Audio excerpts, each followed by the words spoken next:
Hi, everybody. Welcome. My name's Mandy. Thank you for joining us. Kyle will be back tomorrow to host, but I welcome you today. We're going to be joined by Dr. Heidi Green, and she is an expert in trauma and this concept called the window of tolerance. I'm not sure if you've heard of it before, but we are going to go into detail a little bit today on the difference between trauma and PTSD, if trauma always causes PTSD, and then what we can do with this window of tolerance concept. So I won't make you wait any longer. Let's get into it. I want to introduce you to Dr. Heidi Green. Hi there. Hi, Dr. Heidi. Thank you for joining us today. Can you, start with, like, in layman's terms, we hear the word trauma a lot these days. I think I see it on social media very often. What's your definition of trauma?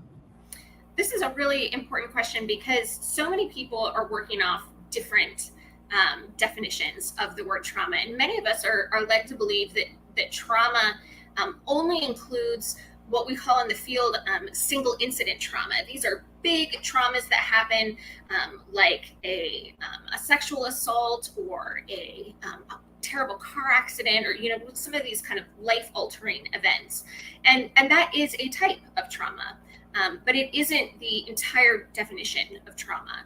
And so I think that it's very important for people to understand that trauma is anything that is upsetting, confusing, hurtful, harmful, that the brain can't move through. Something becomes trauma in the brain and the body when the brain can't make sense of it and resolve it and move on. So anything that ends up getting stuck, whether that be kind of mentally and emotionally stuck or physically lodged in the body, that can't be processed through fully, becomes trauma.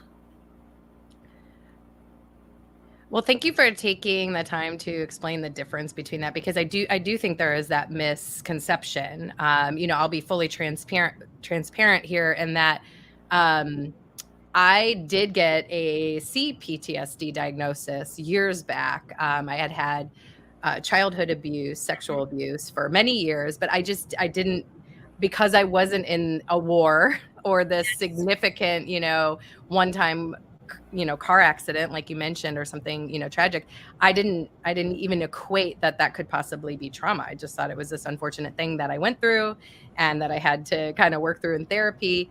I had no idea how that worked, and why I bring that up is, like, I didn't know how it kind of rewired my brain, how I developed around that. So I want to ask you, like, how does it affect the brain, and then even beyond that, the body?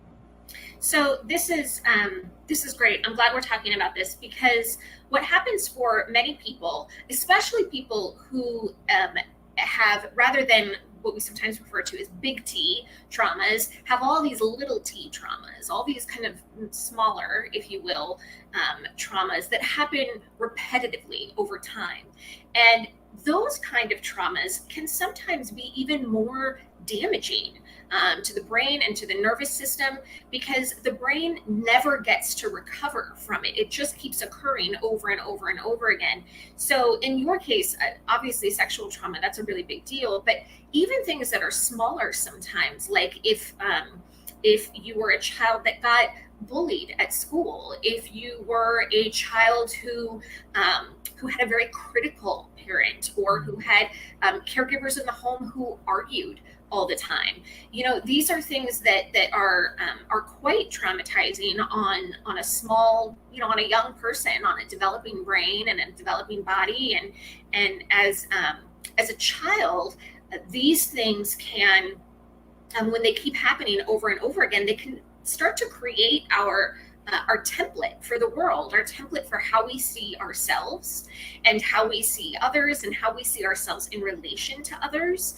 And so what can happen so often, and what people will sometimes come to therapy talking about, but not understanding at all that it's trauma, is they'll say things like, oh, I have low self-esteem. That's a big one.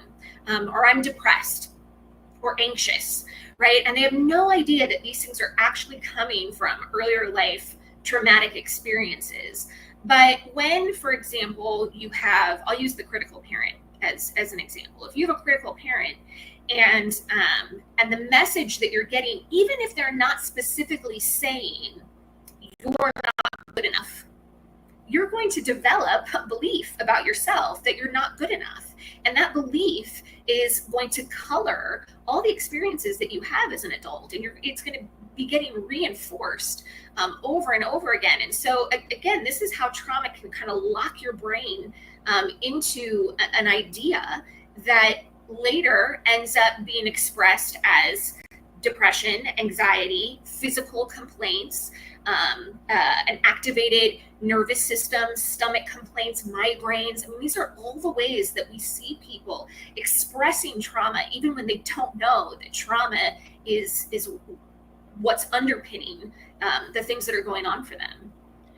Yeah, I'm really glad you talked about the belief that we can gather from those experiences, because sometimes, even like, use the example of critical parent, like, even if they didn't say words to you, That's they right. may have, it just may have been in the way they reacted to you, or were dealing with their own thing, but kind of shut you out. And Absolutely. especially when you're a child, you're like left to derive the meaning to So, yourself, and your brain's not even fully developed to like understand that, right? So you send all these like false beliefs to yourself, but you wind up building that kind of the basis of your your foundation for life. And then, the way the brain is wired will look for evidence for that. So that's then, correct. like you said, it'll just, perpetuate in the cycle. And all of a sudden you develop these physical symptoms as well as the way your brain was wired to Right. deal with that.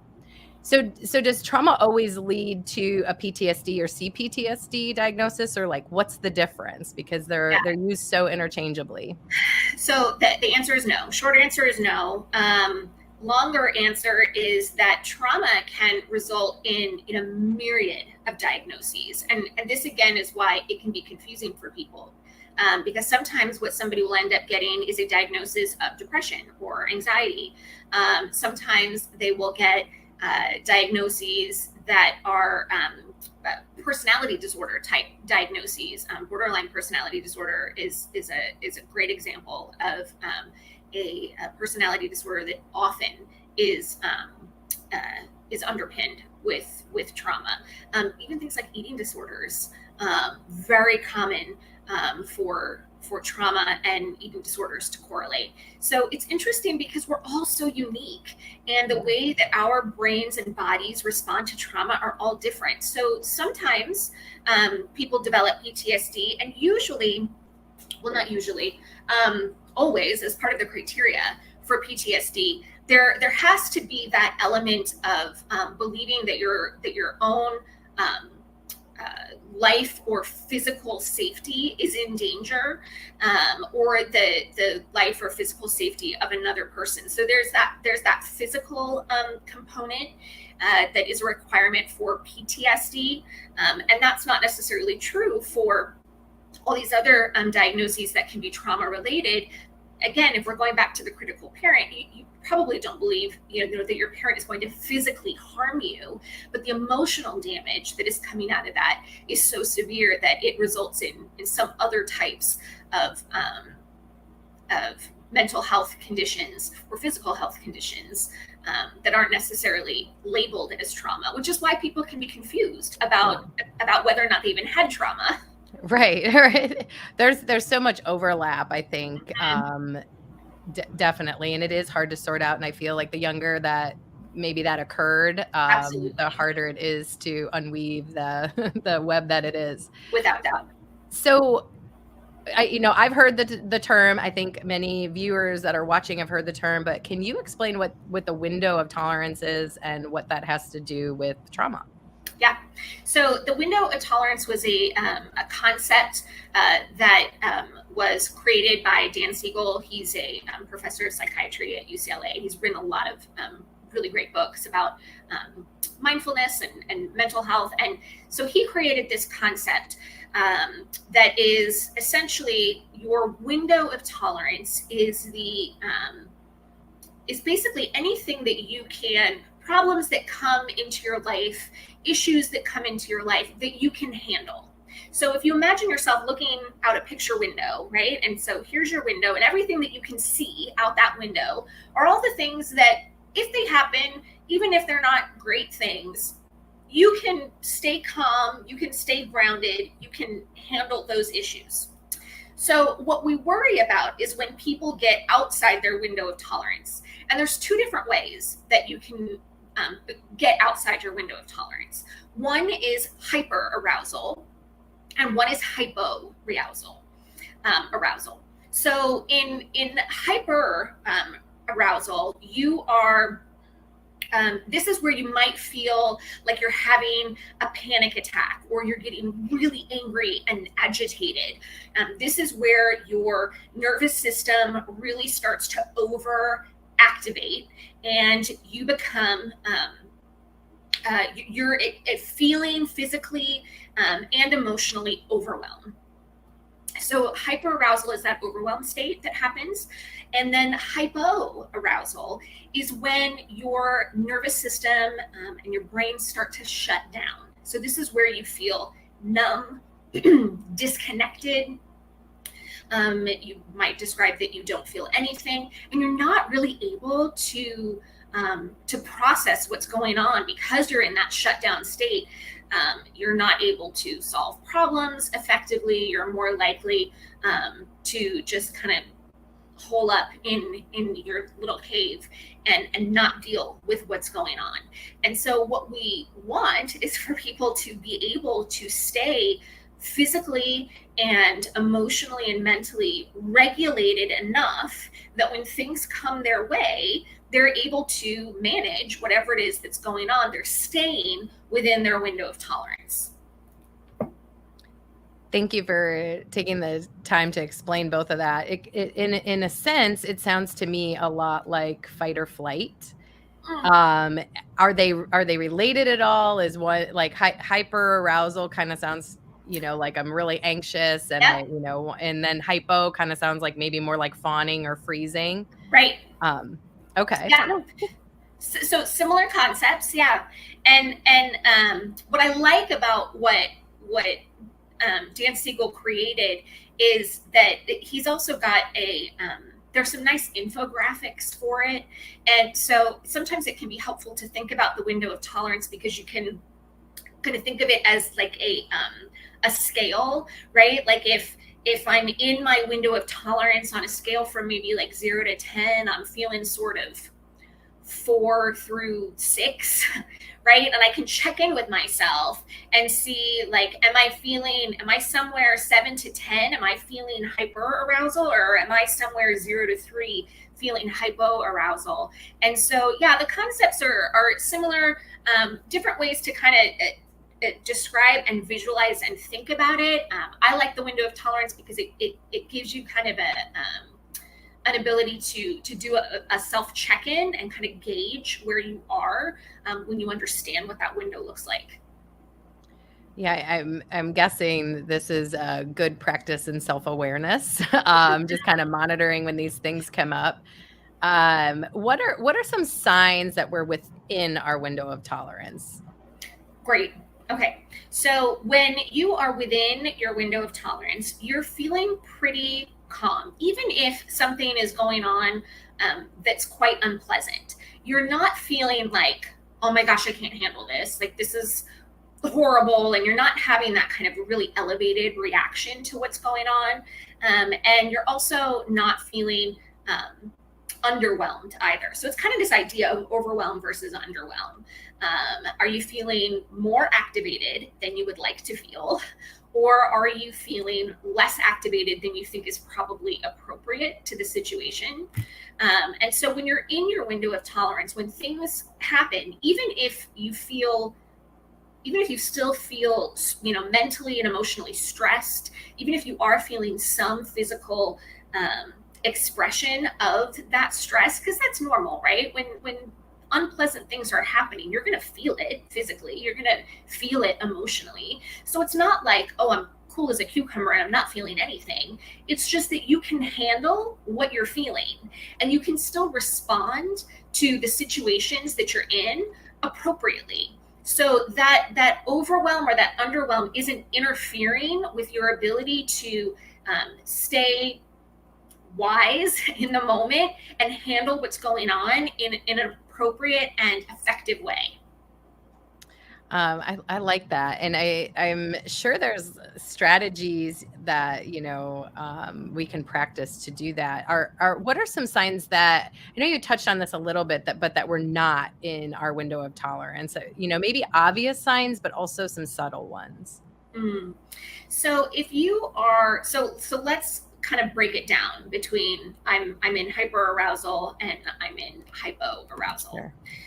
So if you are in hyperarousal, you're probably going to be feeling things physically, like maybe your palms are sweating, maybe your heart rate is a little bit more rapid, maybe your breathing is a little bit heavier.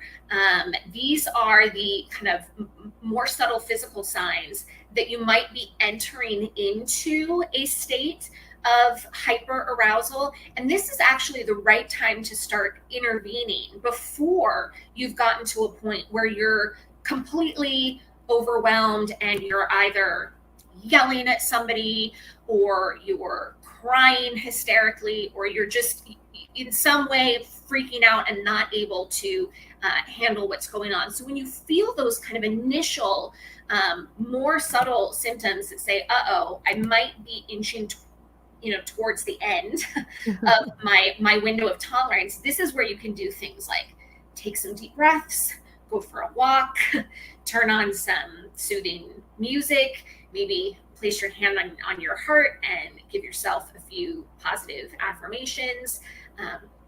People who have a tendency to go into hyperarousal might also like having things like a little stress ball or something that they can play with their hands to just kind of move some of that energy out. And so that's how you can kind of identify early on and intervene on hyperarousal. And then if you're going into hypoarousal, this is where you might really feel yourself just kind of like shutting down, turning off.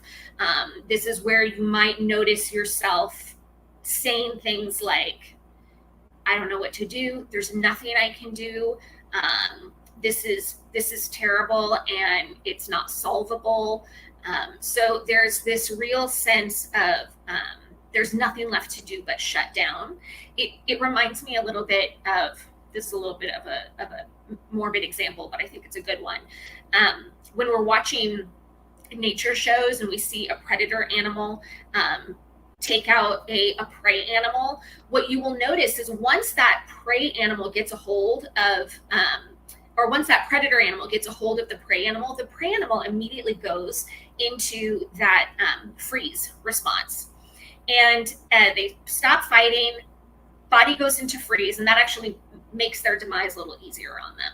And so when you feel yourself kind of going into that hopeless, there's no solution, there's nothing to do but shut down kind of feeling, that's when you're entering your or entering a hypoarousal state. And this is where we actually want to activate the nervous system, activate the brain a little bit. So this is a time where it could be a good idea to pop some gum or some mint into your mouth, kind of get your flavor senses activated. It's a good time to do a little aromatherapy. So if you've got a little essential oil or a candle or even some like herbs, a rosemary or something else that can activate your olfactory senses, your smell senses.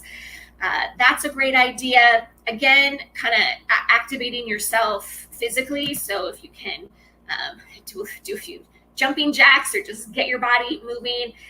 Now is the time to turn on upbeat music versus soothing music. Maybe shake it out a little bit and get yourself kind of awaken the system again, is how you want to respond when you start to feel that kind of hypoarousal takedown happening.